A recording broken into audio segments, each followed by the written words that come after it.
السلام علیکم، پرواز نیوز HD کے ساتھ میں ہوں نور فاطمہ۔ نظر ڈالتے ہیں آج کی اہم خبروں پر۔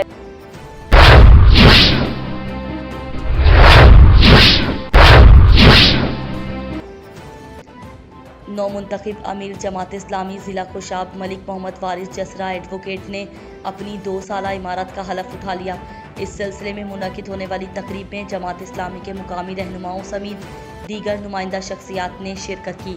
اس تقریب کے احوال سے ہمیں آگاہ کر رہے ہیں ہمارے ڈویژنل بیورو چیف راجہ نور الہی عاطف اپنی اس رپورٹ میں۔ نو منتخب امیر جماعت اسلامی ضلع خوشاب ایڈوکیٹ ملک محمد وارث جسرا نے کہا ہے کہ امیر جماعت اسلامی پاکستان سراج الحق کے پیغام کو گھر گھر پہنچانے کے لیے ہرگز کوئی دقیقہ فروغ گزاشت نہیں کیا جائے گا۔ ان خیالات کا اظہار انہوں نے جوہر آباد میں اپنی 2 سالہ امارت کی ذمہ داری کا حلف اٹھانے کی تقریب سے خصوصی خطاب کرتے ہوئے کیا۔ انہوں نے کہا کہ انشاءاللہ جماعت اسلامی وطن عزیز کو اسلامی فلاحی ریاست بنانے کے لیے اپنا بھرپور کردار ادا کرے گی۔ ملک محمد وارث جسرا نے کہا کہ انشاءاللہ ضلع خوشاب میں جماعت اسلامی کی مزید فعالیت کے لیے اپنی ذمہ داریاں بطریق احسن نبھاؤں گا۔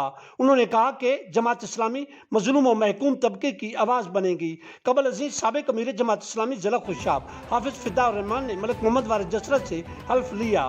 نو منتخب امیر جماعت اسلامی ضلع خوشاب ایڈوکیٹ ملک محمد وارث جسرا کی تقریبی حلف برداری میں جماعت اسلامی ضلع خوشاب کے رہنماؤں خالد داد بھٹی، چودھری ناصر ندیم گجر، ملک عبدالرشید، چودھری عبدالرؤوف، ملک عبداللہ جسرا، ڈاکٹر ضیاء اللہ ملک، ڈاکٹر اورنگزیب اور جماعت اسلامی ضلع خوشاب کے سیکرٹری انفارمیشن ڈسٹرکٹ خوشاب حافظ تنویر حسین سمیت سینئر قانوندان ملک حاجی محمد زمان کھاوڑ، ایڈوکیٹ ملک حاجی مشتاق حسین بوڑانا اور ایڈوکیٹ ملک حمید اللہ جسرا کے علاوہ دیگر نمائندہ سماجی شخصیات نے بھرپور شرکت کی۔